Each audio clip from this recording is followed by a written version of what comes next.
বজরংনগর থানার অন্তর্গত রাজচন্তা এলাকায় 12,000 গাঁজা গাছ ধ্বংস করল পুলিশ।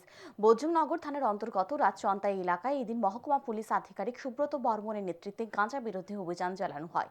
মহকুমা পুলিশ আধিকারিক সুব্রত বর্মন জানান, এদিন রাজচন্তা এলাকায় গাঁজা বিরোধী অভিযান চালিয়ে প্রায় 12,000 গাঁজা গাছ কেটে আগুন দিয়ে পুড়িয়ে দেওয়া হয়েছে। এই ধরনের অভিযান আগামী দিনেও জারি থাকবে।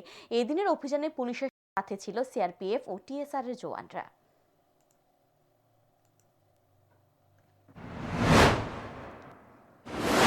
आज उसी बुज्जनगर का एरिया में उसी Bujjanagar police station 140 BN CRPF 7 battalion TSR and 10 battalion TSR सब मिल के राजचंता एरिया में हम लोग एक गाजा प्लांटेशन एरिया डिस्ट्रक्शन किया है, कटिंग किया है जो मेच्योर्ड प्लान था।